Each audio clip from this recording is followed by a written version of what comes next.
उसका फंक्शन क्या होता है। तो मैं आपको आज बताऊँगा पिन डायग्राम कैसे होता है, पिन डायग्राम क्या होता है उसका।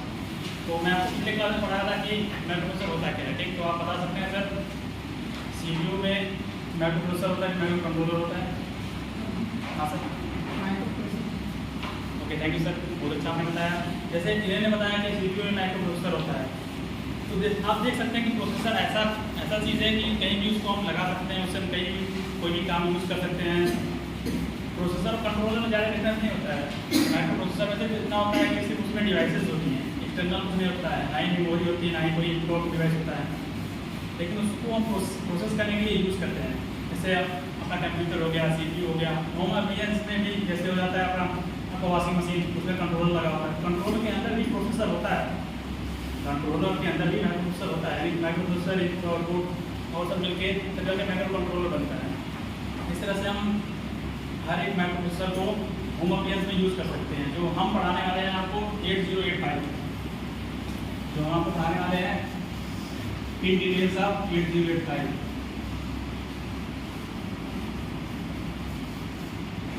ये जो 8085 है ये बहुत ही पुराना प्रोसेसर, जनरली बहुत यूज होने वाला है। अक्सर जितने भी होम अप्लायंस है उसमें 8085 यूज होता है। ये हमारा बना था 1976 में, इसको बनाया गया था। इसको बनाने से पहले साइंटिस्ट लोगों ने सोचा कि प्रोसेसर मतलब कुछ बना, ये जो प्रोसेसर बना उसे कैलकुलेटर के लिए यूज हुआ। फिर ऐसे करते 1976 में 8085 आया, ये प्रोसेसर बनाया गया।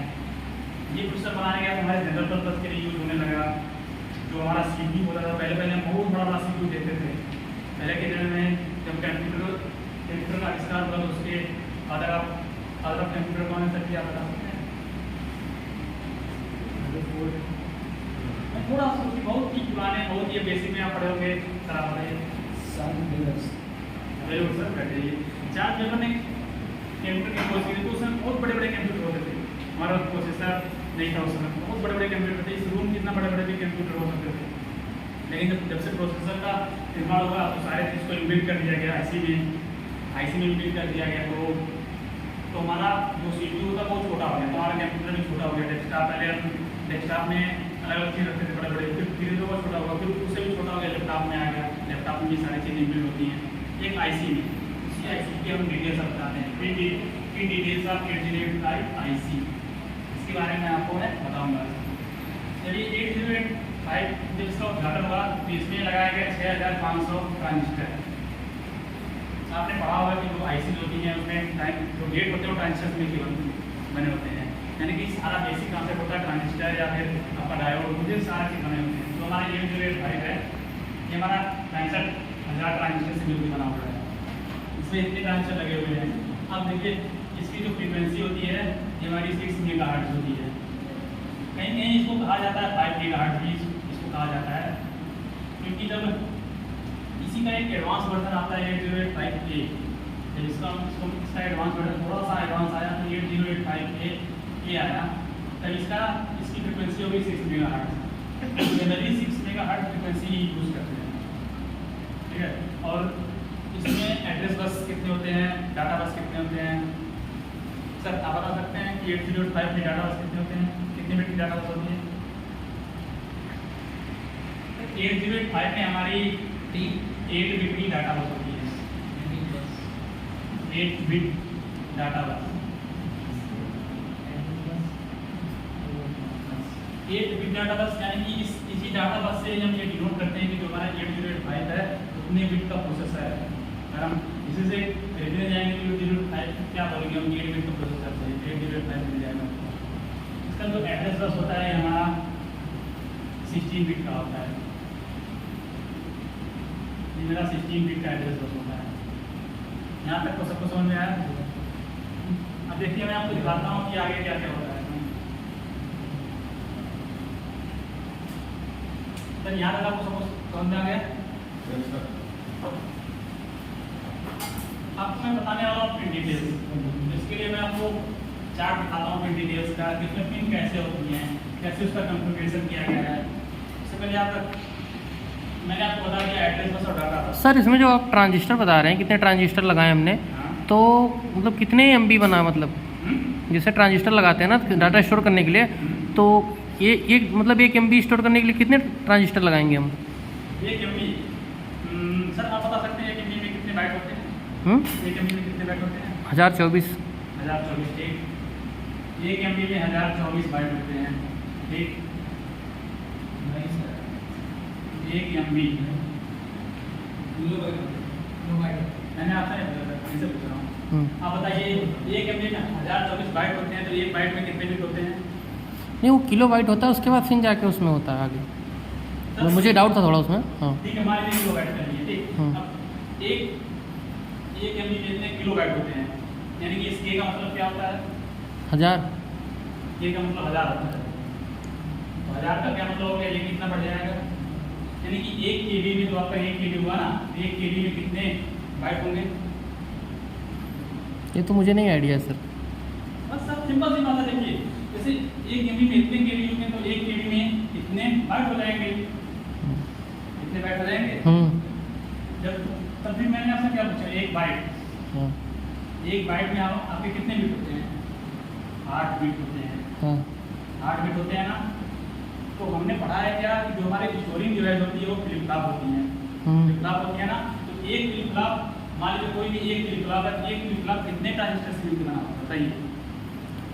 एक नहीं पता होगा, देखिए मैं बताता हूँ। एक फ्लिप फ्लॉप फ्लिप फ्लॉप बनता है लगभग मान लीजिए 4 गेट से, 4 गेट लगता है मिनिमम ठीक, लैच को छोड़ के सिर्फ एक क्लाउड फ्लिप फ्लॉप बना। ये देखिए हमारा पिन डिटेल्स है 8085 ऐसे आपको दिख रहा होगा कि कितने बड़े पिन है। जो हमारा 8085 होता है इसमें होते हैं 40 पिन, इसमें होते हैं 40 पिन ठीक है। 8085 का जो IC होती है उसमें 40 पिन होती हैं। इसमें देखिए ये जो इंडिकेशन बनता है, ये इंडिकेशन बनता है कि स्टार्टिंग किस साइड से होती है। जब हम कोई भी IC बनाते हैं तो IC का एक इंडिकेशन दिया जाता है, यहाँ से IC स्टार्ट होती है, यानी कि ये हमारा सीधा फेस है और उसके बगल में एक डॉट होता है, डॉट ये डॉट डिनोट करता है कि पिन नंबर 1 यहाँ से, पिन नंबर 1 यहाँ से स्टार्ट होता है। ये दो चीज़ होते हैं इसमें ठीक। अब देखिए मैं आपको बताता हूँ 40 पिन को, इसको हम कहते हैं VIP पैकेज, VIP पैकेज कहते हैं।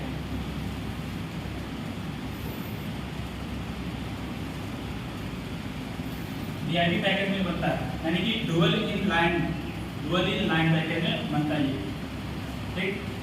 डुअल इन लाइन पैकेज का क्या मतलब होता है कि कोई भी चीज़ डुअल इन लाइन, यानी कि एक लाइन इधर हो एक लाइन इधर, इसको डुअल लाइन बोल सकते हैं ना, यानी कि जितना पिन इधर हो, मान लीजिए इधर 4 पिन है तो 4 पिन इधर भी होना चाहिए, ये होता है डुअल इन लाइन पैकेज। ये जो पैकेज है ये मैन्युफैक्चरिंग का एक स्टैंडर्ड है, इस स्टैंडर्ड के हिसाब से हम IC को मैन्युफैक्चर करते हैं। कई सारे स्टैंडर्ड होते हैं, कोई ऑक्टा कोर होता है, कोई SOT होता है, कुछ होता है, लेकिन VIP पैकेज में ये 4 पिन इधर होंगे 4 पिन इधर भी होंगे, यानी जितने पिन इधर जितने पिन इधर। यहाँ पर देखिए 20 पिन इधर है तो 20 पिन इधर भी है, इसीलिए तुम VIP पैकेज के अंदर रखना है। अब आपको हम एक बारी से एक पिन के बारे में आपको डिटेल से बताते हैं। देखिए हम आपको बता रहे हैं पहले पिन नंबर 1 एंड 2। देखिए पिन नंबर 1 और 2 इसमें आपको लिखा हुआ है X1 और X2। X1 और X2 ये हमारे क्रिस्टल है, ये हमारे क्रिस्टल है। क्रिस्टल मतलब ये पीजो इलेक्ट्रिक क्रिस्टल है जो हमारे फेस फ्रीक्वेंसी को डिसाइड करते हैं। इसमें मैंने आपको पहले बताया कि इसमें 6 मेगाहर्ट्ज की फ्रीक्वेंसी होती है, इसमें इसकी ये पीजो इलेक्ट्रिक क्रिस्टल लगे होते हैं, इसमें 6 मेगाहर्ट्ज की फ्रीक्वेंसी होती है। इतने फ्रीक्वेंसी पे काम करता है। पीजो इलेक्ट्रिक क्रिस्टल क्या होता है कि जिस वो क्रिस्टल जिसमें हम प्रेशर देंगे तो स्पार्क करेगा, अगर उसको हम वोल्टेज देंगे तो वाइब्रेशन करता है, ये क्रिस्टल होता है पीजो इलेक्ट्रिक। अब देख लीजिए पिन नंबर 3, पिन नंबर 3 अब क्या है, रीसेट आउट। यहाँ पर देखिए एरो, इस एरो से डिनोट कर रहा है, जो एरो इस साइड लगा, बाहर की साइड लगा हुआ है ना, तो बाहर से डिनोट कर रहा है कि आउटपुट, यानी कि जब कोई भी चीज़ एक सिस्टम से बाहर जाती है तो उसको हम बाहर की तरफ एरो साइन लगाते हैं, तो उसको हम कहते हैं आउटपुट, यानी कि रीसेट आउट। रीसेट से आपको भी पता चल रहा है कि रीसेट का मतलब होता है रीसेट करके क्या मतलब क्लियर करना होता है। तो जो IC के बाहर सिस्टम लगे हुए जैसे इनपुट लगा हुआ है या पेरिफेरल लगा हुआ है, उस सारे सिस्टम को क्लियर कर देता है। जैसे हमने काउंटर में पढ़ा होगा कि एक रीसेट देते हैं, क्लियर देते हैं तो क्लियर दे देता है पूरा डाटा, उसी तरह से रीसेट आउट है। उसके बाद आता है आपका pin number 4 and 5। Pin number 4 and 5, देखिए पिन नंबर 4 एंड 5 में क्या लिखा है, SID और SOD। SID का मतलब होता है सीरियल इनपुट डाटा, SOD का मतलब होता है सीरियल आउटपुट डाटा। हमने पढ़ा होगा कि आप लोगों ने पढ़ा होगा कि कंप्यूटर में सीरियल डाटा कैसे शिफ्ट होता है, शिफ्ट रजिस्टर में कैसे शिफ्ट होता है। इसमें आपने कई तरह के शिफ्ट रजिस्टर पढ़े होंगे, सीरियल नहीं पढ़ा होगा, पैरेलल नहीं पढ़ा होगा। कोई चीज़ इसमें कि डाटा हम कैसे शिफ्ट करते हैं। देखिए सीरियल का क्या मतलब होता है कि जैसे मैंने डाटा दे दिया, ये डाटा ऐसे 1 बाय 1 शिफ्ट होगा, पहले 0 शिफ्ट होगा, फिर 1 शिफ्ट होगा, फिर 0 शिफ्ट होगा, फिर 1 शिफ्ट होगा। ये हमारा हो गया सीरियल लिंक, इसको हम सीरियल इनपुट कहते हैं। सीरियल लिंक डाटा होता है और ऐसे तरह सीरियल से आउट हो जाएगा, सीरियल आउट हो जाएगा। पैरेलल डाटा में डायरेक्ट मतलब ऐसे कोई डाटा दे दिए तो डायरेक्ट तुरंत आउटपुट दे आ जाएगा 1 1 0 1। ये हमारा पैरेलल होता है। इसलिए आप लोगों ने पढ़ा होगा तो बता सकते हैं कि ऐसी कौन सी डिवाइस है जो पैरेलल डाटा शिफ्ट करता है, पहले डाटा स्टोर करता है या ट्रांसफर करता है। मैं बता दूँ मॉडम, तो मॉडम होता है अपना मॉडम कनेक्ट होता है, वो पैरेलल डाटा शिफ्ट करता है। यहाँ तक तो आपको समझ में आया पिन नंबर 4 एंड 5। तो आपको दिखाते हैं पिन नंबर 6 से लेके pin number 11, pin number 6 and pin number 6 to pin number 11। यहाँ पर देखिए, हाँ देखिए pin number 6 to pin number 11, देखिए सब ब्लैक कलर से लिखा होगा, आपको दिख रहा होगा कि ये सब ब्लैक कलर से लिखा हुआ है ना, आपको समझ में आ रहा होगा ये क्या है। मैं आपको मैं पिछली क्लास में जब माइक्रो प्रोसेसर पढ़ाया था तो आपको बताया था कि इंटरप्ट क्या होता है। इंटरप्ट का क्या मतलब होता है कि देसी भाषा में कह सकते हैं, जैसे आप कोई काम कर रहे हैं या लिख रहे हैं, आपको मैं उंगली करूँ इस तरह मतलब आपको डिस्टर्ब करूँ, उसको हम इंटरप्ट बोलते हैं। ठीक, तो हम देसी भाषा में कह सकते हैं। इंटरप्ट में वहाँ देखिए सीरियल वाइज लिखा हुआ है ट्रैक। ये सबसे हाईएस्ट प्रायोरिटी वाला इंटरप्ट है। सबसे हाईएस्ट प्रायोरिटी का क्या मतलब है कि हम कोई भी चीज़ अगर हम देते हैं सिस्टम को, देखिए ऐसे मान लीजिए कोई सिस्टम है, ये काम कर रहा है हमारा, ये काम कर रहा है, मान लीजिए एडिशन का काम कर रहा है। ठीक, एडिशन का काम कर रहा है सिस्टम, एडिशन का काम कर रहा है, लेकिन जब उसमें ट्रैप पिन को जब एक्टिवेट करेंगे, यहाँ पर एक सिग्नल आएगा, इसको एक सिग्नल आएगा। तो जब सिग्नल आएगा इंटरप्ट यानी कि इसको एक इंटरप्ट करेगा। आप प्रोसेसर कुछ काम करते हैं तो कोई मेल भेज देता तो मेल तुरंत ऊपर छप जाता है ना।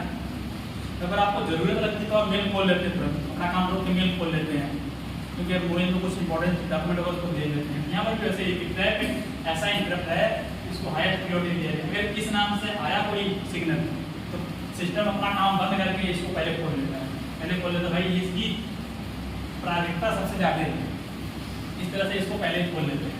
इस तरह से देखिए आपकी ये RST 7.5। अब 7.5 का मतलब होता है जो इसका एड्रेस लोकेशन है, इस 7.5 एड्रेस लोकेशन पे स्टोर रहता है। फिर RST 6.5 जिस हिसाब से उसका प्रायोरिटी ऑर्डर उसी हिसाब से लिखो, यानी कि पहले भी है, फिर दूसरे पे, फिर तीसरे पे। RST 5.5, फिर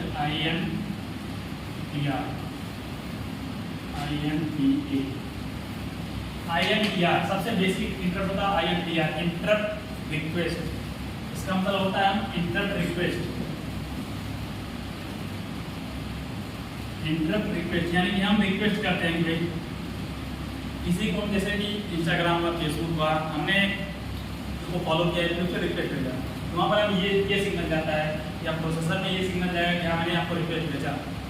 ये आपकी मर्जी, आप उसको एक्सेप्ट करेंगे कि नहीं करेंगे, उसके लिए आप यहाँ पर इंटरप्ट एक्नॉलेज करके एक सिग्नल है। अगर आप उसको थोड़ा सा होल्ड करने के लिए बोलें तो एक्नॉलेज वाला सिग्नल भेजेंगे, तो ये उसको बाद में देखते हैं तुमको। ये सबसे लोएस्ट प्रायोरिटी वाला है INTR है। ठीक, इसको तभी देखते हैं जब हम ज़्यादा फ्री रहते हैं या फिर कोई काम नहीं करते तो हम इसको देख लेते हैं इंटरप्ट। उसके बाद आपकी पिन आती है पिन नंबर 12 से लेके पिन नंबर 19। पिन नंबर 12 से तो पिन नंबर 19, ये देखिए ये सबसे इंपॉर्टेंट पिन है यहाँ पर। पिन नंबर 12 से पिन नंबर 19 वाली जो पिन है ये आपकी क्या दिख रही है, AD0 से लेके AD7। AD0 से AD7 तक कितने बिट हो गए? कितने बिट हो गए सर? 8 बिट हो गए, यानी कि ये 8 बिट है। ये देखिए AD0 इसमें दो चीज़ है, जो मैंने आपको बताया था, उसमें बताया था कि जो एड्रेस बस होती है और डाटा बस होती है वो मल्टीप्लेक्स हो जाती हैं। उनको मल्टीप्लेक्स किया गया है यहाँ पर, इसको हम बोलते हैं lower order address bus. Lower order address bus इसको बोलते हैं। इसको एड्रेस बस इसमें इंक्लूड किया गया इसलिए क्योंकि ये जो एड्रेस बस है ना उसकी प्रायोरिटी ज़्यादा होती है। इसको हम अलग करने के लिए डिग फ्लिप फ्लॉप लगाते हैं। इन दोनों को AD0 और AD7 तक पूरा इसको अलग करने के लिए हम डिग फ्लिप फ्लॉप का यूज़ करते हैं, प्रोसेसर लगाते हैं, फिर इसको हम सेपरेट करते हैं। उसके लिए एक कंट्रोल सिग्नल है, इसको अलग करने के लिए एक कंट्रोल सिग्नल है। यहाँ पे एक कंट्रोल सिग्नल मान लीजिए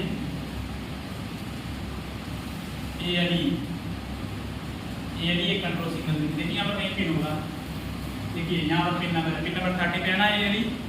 जो ALE पिन है ये इन 8 को कंट्रोल करता है। देखिए AD0 से AD7 इनको हम दो भाग में डिवाइड करते हैं, यानी कि D0 से D7, उसके बाद यहाँ से A0 से A7, दो भागों में डिवाइड करते हैं। हमारा डाटा बस है, यानी कि 0 से लेके 8 तक ये 8 बिट का डाटा बस है। ये 0 से लेके 8 तक 8 बिट का ये एड्रेस बस है। ये कब सेपरेट होंगे? इसको सेपरेट करने के लिए ALE एक पिन होती है, ALE। इसको हम बोलते हैं एड्रेस लैच इनेबल, यानी कि ये एड्रेस और डाटा बस को इनेबल करता है, उनको एक्टिवेट करता है, उनको अलग करता है, उनको सेपरेट करता है। उसके लिए इस पिन को अगर हम ALE को 1 रखेंगे, ALE पे 1 देते हैं, यानी कि जो पिन नंबर 30 है उसको हम हाई वोल्टेज देते हैं, तब ये दोनों सेपरेट हो जाएंगे। इसमें से ये जो ऑटो पिन है ये एड्रेस बस की तरह काम करने लगेगी। अगर ALE को हम 0 कर देते हैं, वहाँ पर अगर हम 0 सिग्नल दे देंगे तो वही ऑटो सिग्नल हमारा डाटा बस की तरह काम करने लगेगी। इसीलिए यहाँ पर देखिए डबल एरो लगा होगा ना, क्यों लगा है? क्योंकि जो हमारा डाटा बस होता है ये हमारा बाई डायरेक्शनल होता है। बाई डायरेक्शनल होने का क्या मतलब है? जैसे हम डाटा देते हैं तो हमारा जो डाटा होता है वो ले कौन जाता है? डाटा बस ही ले जाता है। लाता भी तो डाटा बस है। एड्रेस बस का काम सिर्फ एड्रेस बताना होता है कि किस एड्रेस पे जाएगा काम, तो ये इसलिए इसको बाई डायरेक्शनल बोलते हैं। यार आप सबको समझ में आया? नगर सर आपको समझ में आया ना पूरा? ऐसा नहीं है कि स्पीड ज़्यादा तेज चल रही है, सही है ना? वही है कि आपको जो किया आराम से समझिए, कोई दिक्कत नहीं। मैं तो प्रोसेसर आपको अगर ये सब सारे पिन के बारे में आपको समझ में आएगा, प्रोसेसर बहुत आसान है। अगर प्रोसेसर समझ में आ गया तो आप कंट्रोलर भी अच्छे से कर सकते हैं। कंट्रोलर भी ऐसे ही है, यहाँ तक आपको समझ में आ गया। इनको सेपरेट भी कर लिया, इनको सेपरेट करने के लिए मैंने आपको बताया डी फ्लिप फ्लॉप लगता है। डी फ्लिप फ्लॉप सर मेरे को नहीं समझ में आया। आपने बोला A और D को हम सेपरेट करते हैं, ठीक है?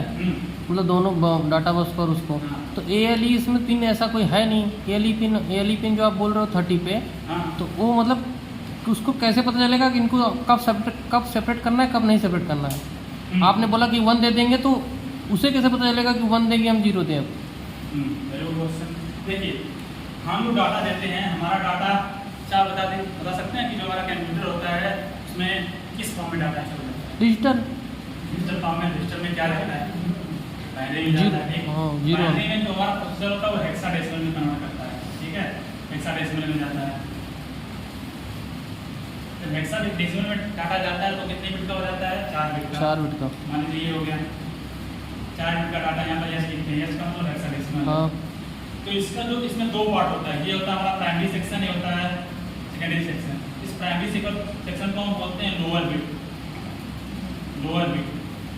ठीक? इस प्राइमरी सेक्शन को हम लोअर बिट बोलते हैं और इसको हम बोलते हैं अपर बिट। तो जो लोअर बिट है, लोअर बिट को कौन एक्टिवेट करेगा भाई? कौन लेके जाएगा? तो जो हमारा लोअर एड्रेस बस है, लोअर डाटा बस है, वो ले जाता है। जो अपर बिट है, अपर बिट के लिए यहाँ पर देखिए इधर लगा हुआ है, ये जो पिन नंबर 21 से लेकर 28 तक है, ये हमारे एड्रेस बस है अपर, तो हम अपर ऑर्डर एड्रेस बस बोलते हैं, जिसको हम बोलते हैं हायर ऑर्डर एड्रेस बस। तो इन दोनों बिट को अपर बिट या हायर ऑर्डर वाले ले जाते हैं, और जो इधर ये 2 बिट होते हैं इनको हम लोअर ऑर्डर बिट से भेजा जाता है, इसलिए वहाँ पर वो लोअर ऑर्डर पिन बनाया गया। आगे समझ में सर आपको? कंबाइंड कैसे करेगा, मुझे नहीं समझ में आया।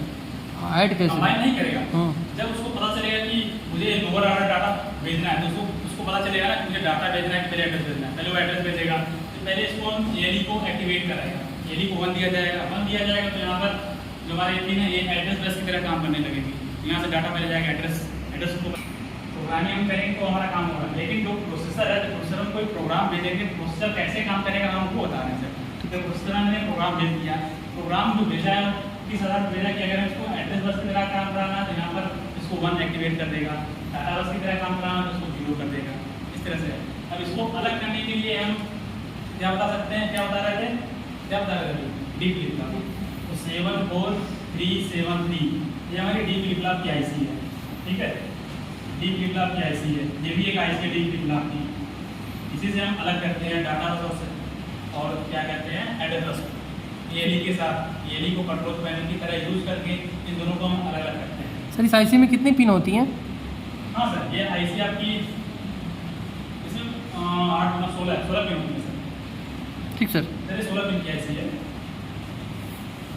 हाँ सर, आप बता सकते हैं 7 और 7 होते हैं। 8 क्यों होते हैं? क्योंकि हमारे पास 8 IC इसलिए इस IC को यूज़ किया जाता है क्योंकि हमारे पास 8 यहाँ पर है। 8 को सेपरेट करने के लिए ये IC हम यूज़ कर रहे हैं। इसमें हम जानते हैं जो डी फ्लिप फ्लॉप होता है उसको हम जब इनपुट में देते हैं हमारा आउटपुट मिलता है। इस तरह से समझते सर, बस वही काम है। आपको यहाँ तक आपको समझ में आया? यहाँ तक आपको समझ में आया? पिन नंबर 20 BSS लिखा है, देखिए BSS लिखा है। BSS का मतलब होता है ग्राउंड सिग्नल, जिसको हम कंसीडर कहते हैं 0 वोल्ट कंसीडर करते हैं। मेनली ये 0 वोल्ट होता है, एक्चुअली 0 वोल्ट नहीं होता, कुछ तो होता है, कुछ पॉइंट में आता है, लेकिन हम कंसीडर करते हैं 0 वोल्ट। यहाँ तो आपको 20 पिन तक तो आपको समझ में आ गया एक साइड का, और अगले साइड का हम आपको बताते हैं।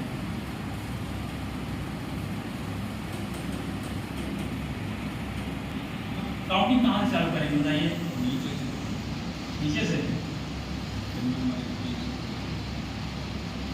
पिन नंबर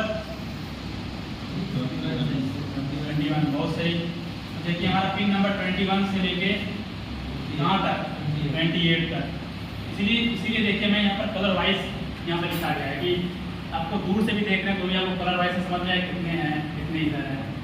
ये देखिए हमारे ये हैं कितने हैं, 2 4 6 2 8 है ना। 21 से 28 तक हमारे 8 एड्रेस बस के पिन है। एड्रेस बस के पिन है कितने हैं? ये 8 से लेके ये 15 तक। ये हमारे एड्रेस बस के पिन है, हमारे हाई ऑर्डर एड्रेस बस होते हैं, इसको हम बोलते हैं हायर ऑर्डर एड्रेस बस। अभी आपको मैंने समझाया लोअर ऑर्डर एड्रेस बस, जैसे ये हायर ऑर्डर एड्रेस बस होता है।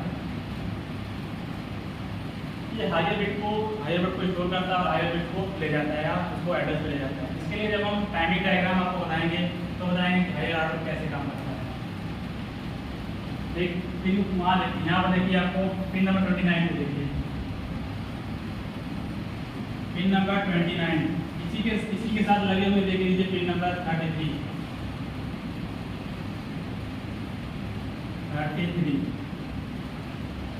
पिन नंबर 29 और पिन नंबर 33 में आपको क्या दिख रहा होगा कि ये भी S1 है, ये S0 है, ये लिखा हुआ है ना। अब देखिए मैं आपको बताता हूँ कि ये इनका क्या काम है। S0 और S1 ये हमारे हैं स्टेटस सिग्नल, स्टेटस बताते हैं। मान लीजिए आपने कोई काम किया, लिखने का काम किया, उसमें तो लिखने का काम किया तो उसको कैसे पता चलेगा? उसके लिए स्टेटस सिग्नल है, ये बताया कि हाँ हम लिख रहे हैं। उसके लिए यहाँ पर देखिए ये सब हमारे कंट्रोल सिग्नल इस तरह से यूज करेंगे, RD बार, WR बार, ये दोनों यूज में IOM बार। यानी कि इसको हम लिख सकते हैं 29 से लेके 34 तक एक साथ हम यूज कर सकते हैं। क्योंकि हम 30 को निकाल चुके हैं बाहर, तो पहले यहाँ से देखते हैं। यह 0 हो गया, यहाँ पर आपका क्या आएगा? RD बार, WR बार और IOM बार। देखिए ये हमारी IC कुछ ज़्यादा दिन की हो सकती थी। अगर हम यहाँ पर इसको मल्टीप्लेक्स नहीं करते तो बताइए 8 पिन और बढ़ जाती कि नहीं बढ़ जाती? वैसे यहाँ पर देखिए ये जो तीनों हैं, ये जो तीनों सिग्नल है, इन तीनों सिग्नल को मल्टीप्लेक्स किया गया। इन तीनों सिग्नल को अगर हम डिवाइड करेंगे, यहाँ पर 4 सिग्नल बनते हैं। इन तीनों सिग्नल को हम जब डीमल्टीप्लेक्स करते हैं तो 4 सिग्नल बनते हैं। हमारे क्या बनते हैं? Input output I over blue, memory read, memory write. ये हमारे 4 सिग्नल बनते हैं। जब इनको हम डीमल्टीप्लेक्स करते हैं तो हमारे 4 सिग्नल बनते हैं, यानी कि इन 4 सिग्नल को मल्टीप्लेक्स करके 3 सिग्नल में कन्वर्ट किया गया। यानी कि 8 बिट उधर से बचा, 1 बिट इधर से बचा, कितने बिट बच गए? 9 बिट। अगर हम 9 बिट इसमें जोड़ देते हैं तो कितने बिट की हो जाती है? ऐसी 49 बिट की ऐसी हो जाती है। तो ऐसे को छोटा करने के लिए मल्टीप्लेक्स किया गया, और इसलिए मल्टीप्लेक्स किया गया क्योंकि जो लोअर ऑर्डर है तो मल्टीप्लेक्स करना आसान होता है, हायर ऑर्डर को नहीं, इसलिए लोअर ऑर्डर का ही मल्टीप्लेक्स कर दिया गया। ठीक, अब देखिए इनके बारे में आपको बताता हूँ क्या होते हैं। ये हमारा होता है S1 और S0। ये हमारे स्टेटस सिग्नल स्टेटस बताते हैं कि कौन सा कोड होता है। माइक्रोप्रोसेसर पढ़ाते समय मैं आपको बताया था अपकोड क्या होता है। अपकोड वो होता है कि जहाँ हम इंस्ट्रक्शन भेजते हैं, जिसमें हम प्रोग्राम करते हैं, उसमें अपकोड और ऑपरेंड होता है, इसको हम निमोनिक्स बोलते हैं। उस पर हम प्रोग्राम करते हैं। जैसे मान लीजिए कोई प्रोग्राम किया आपने MBI A08H, MBI B09H, फिर देखिए ऐड सिग्नल, ऐड वाला भी होता है ऐड B, फिर HLT। ये आपका छोटा सा प्रोग्राम हो गया कि 08 और 09 को ऐड करेंगे। तो ऐड करेंगे किस फॉर्म में? यहाँ पर H जो है H डिसाइड करेगा कि हेक्साडेसिमल में है। ये हेक्साडेसिमल में बिट है, ये बिट हेक्साडेसिमल में है। ये अभी आपके है कितने बिट की? 8 बिट की डाटा है। जो 2 डिजिट है ना, 8 बिट के डाटा है। ये सिर्फ अभी आपके लोअर ऑर्डर बिट है। अगर यहाँ पर आपके बिट हैं 1008 तो यहाँ पे इसमें दोनों हो जाता है, लोअर बिट और अपर बिट दोनों हो जाता है। अभी हम लोअर बिट नहीं लेते हैं, इसको ऐड करेंगे। तो इसको ऐड करेंगे, जो भी आएगा ये ऐड बी। ऐड बी का मतलब क्या है? जो हमारा डाटा है स्टोर होकर इसमें जाएगा एक्यूमुलेटर में। एक्यूमुलेटर एक तरह से रजिस्टर होता है। मैंने आपको पहले से ही जब मैं आपको पढ़ाता मैं आपको उस समय मैं आपको बताता होता है एक्यूमुलेटर होता है, उसमें जाके डाटा स्टोर होता है। ये सब उसके इंस्ट्रक्शन है, ये सब असेंबली लैंग्वेज है जो कि हमें पढ़ने में आसान होता है। लेकिन जो हमारा माइक्रोप्रोसेसर है वो मशीन लैंग्वेज पे काम करता है। ठीक, तो असेंबली लैंग्वेज हम लोग ये समझने के लिए इसका एक किट आता है जिसमें आप प्रोग्राम कर सकते हैं। जैसे आप सी और C+ का प्रोग्राम किए होंगे कंप्यूटर डिप्लोमा में या फिर ITI में। उस प्रोग्राम को हम ऐसे इसमें ऐसे करते हैं।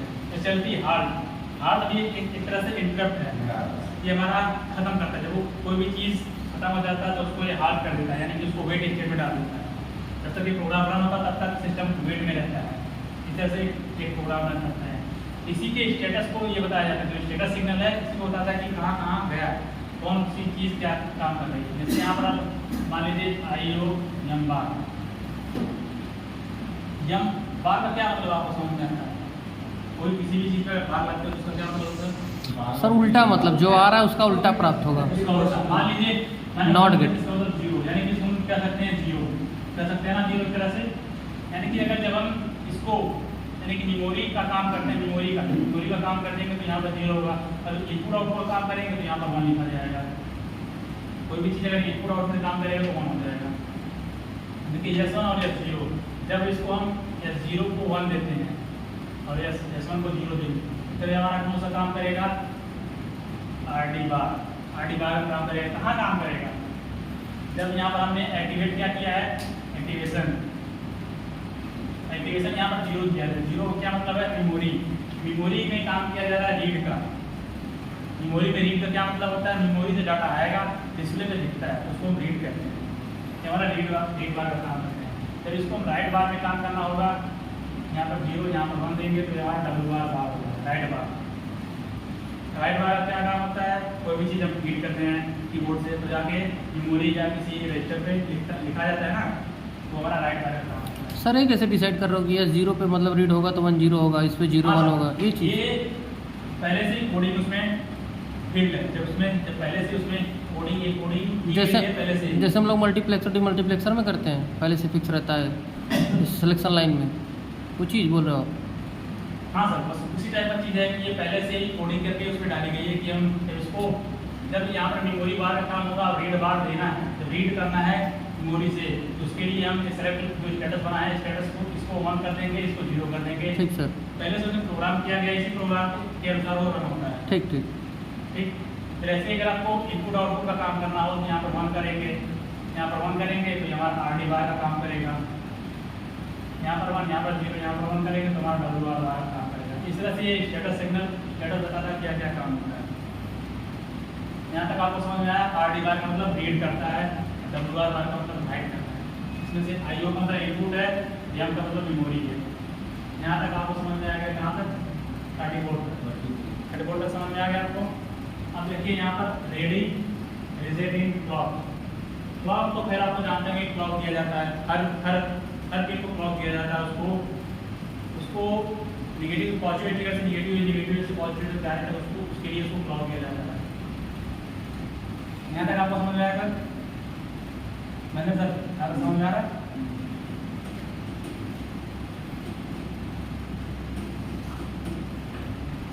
देखिए रेडी सिग्नल है, रेडी और रिसेटिंग। रेडी पिन नंबर किस पे है? पिन नंबर 35 पे क्या है? रेडी। रेडी। रेडी का क्या मतलब होता है? तैयार। ओके। कोई भी चीज मतलब कोई भी काम करने जाते हैं तो उसका मतलब तैयार होना। पहले आप रेडी हो जाएंगे तब जाएंगे। ये होता है ना कि मान लीजिए बाइक पे आपका दोस्त बैठा है, बाइक चलाने जा रहा है, बाइक ऑन करके रखा है लेकिन रुका हुआ है, वेट कर रहा है। क्या कर रहा है? क्या कर रहा है? वेट कर रहा है, जिसको हम बोलते हैं वेट स्टेट कह सकते हैं। वेट स्टेट में है ना वो। और आप उससे बोले कि हम तैयार हो गए, ये बोलेंगे ना उससे। मान लीजिए तो आप क्या कर रहे हैं? वहाँ पर वेट कर रहे हैं, वेट कर रहे हैं ना। तो वही काम यहाँ पर भी किया जाता है। जो हमारा छोड़ देगा और वेट स्टेट में रहना है। आपको दोस्त ने बोला कि हाँ आपको आप आइए, तो आप बोल रहे हैं तैयार हो रहा है। तैयार होने का मतलब क्या है? जैसे हम प्रिंटर लगाते हैं CPU में, तो प्रिंटर की जो स्पीड है वो माइक्रोप्रोसेसर की स्पीड से बहुत स्लो होती है, इसलिए वहाँ पर रेडी सिग्नल किया जाता है। जैसे प्रिंटर जब तक ऑन होता है तब तक माइक्रोप्रोसेसर हो चुका होता है, प्रिंट में क्लिक भी कर दिए होते हैं, लेकिन जो प्रिंटर होता है बहुत स्लो होता है। कहता है कि मैं रेडी हो रहा हूँ, इसलिए रेडी पिन एक्टिवेट होता है। जब रेडी पिन एक्टिवेट होता है तो जो माइक्रोप्रोसेसर है वो इस स्टेट में चला जाता है, वेट करता है कि भाई तुम रेडी हो जाओ, तब मैं प्रिंट पेज दे दूँ, तुम रेडी करो। इसलिए रेडी पिन यहाँ पर यूज हो रहा है। और रिसेट पिन आपने अभी पढ़ा है, रिसेट आउट यानी कि माइक्रोप्रोसेसर के बाहर का रिसेट करना। तो यहाँ पर रिसेट पिन है यानी कि माइक्रोप्रोसेसर के अंदर के पिन को रिसेट करना है। Pin number 36। आप देखिए पिन नंबर 37 क्लॉक, ये तो आप समझ नंबर 39। ये देखिए ये दो चीज़ भी बहुत इंपॉर्टेंट है, पिन नंबर 38 एंड 39। यहाँ पर देखिए होल्ड लिखा है और होल्ड एक्नॉलेज, इसको बोलते हैं होल्ड एक्नॉलेज। ये हो गया होल्ड पिन। तो होल्ड पिन जो है, होल्ड पिन भी एक तरह से इंटरप्ट है। ये जो इंटरप्ट है ये क्या काम करता है? जैसे आपने यहाँ पर पढ़ा कि जो ट्रैप इंटरप्ट है, ये सब इंटरप्ट है और ये सब इंटरप्ट है, सबसे ज़्यादा हाईएस्ट प्रायोरिटी ट्रैप को दिया जाता है, उससे भी ज़्यादा हाईएस्ट प्रायोरिटी होल्ड को दिया जाता है। होल्ड, जब हम होल्ड को एक्टिवेट करते हैं, जब होल्ड वाली सिग्नल एक्टिवेट होता है तो उसको क्या कहते हैं, माइक्रोप्रोसेसर को डायरेक्ट सिग्नल जाता है भाई तुम रुको, तुम अपना कंट्रोल मुझे दो। यानी कि जो माइक्रोप्रोसेसर तो अपना कंट्रोल खो देता है, अपना कंट्रोल इसको देता है। उसके लिए यहाँ पर ऐसे पढ़ते हैं डीएम में, इसको हम बोलते हैं डायरेक्ट मेमोरी एक्सेस। जैसे हम पेन ड्राइव लगाते हैं डायरेक्ट मेमोरी से एक्सेस करते हैं ना, उसी तरह यहाँ पर जब पेन ड्राइव लगाते हैं तो वहाँ पर होल्ड पिन एक्टिवेट होता है, तो वहाँ पे डीएमए प्रोसेस होता है, जो हमारा प्रोसेसर है वो सबको काट देता है, यानी कि सारे फंक्शन को रोक देता है, बस का कंट्रोल अपने आप में छोड़ के होल्ड को देता है। सारा कंट्रोल उसमें होल्ड पिन में आ जाता है। होल्ड पिन क्या करता है? डीएमए कर देते हैं, direct memory access. Direct memory को हम एक्सेस कर लेते हैं, मेमोरी में से कोई डाटा अपने तरफ खींच लेते हैं, अपनी मेमोरी को डाटा ट्रांसफर कर लेते हैं। इस समय ये पिन एक्टिवेट होता है। जैसे आप किसी CPU में पेन ड्राइव लगा रहे तो ऐसे होता डाटा। होल्ड एक्नॉलेज है, होल्ड एक्नॉलेज होता है। अगर हम इस होल्ड को भी होल्ड पे करें, होल्ड को भी होल्ड करें तो आपको एक्नॉलेज सिग्नल दिया जाता है। उससे भी ज़्यादा इंपॉर्टेंट काम कर रहे हैं तो आप होल्ड कर देते हैं। BCD का मतलब आप जानते हैं, इसको सप्लाई देना होता है, इसको हम सप्लाई देंगे। इस तरह से हमारा 8085 प्रोसेसर का पिन डायग्राम मैंने आपको बता दिया। पहले क्या क्या बताया?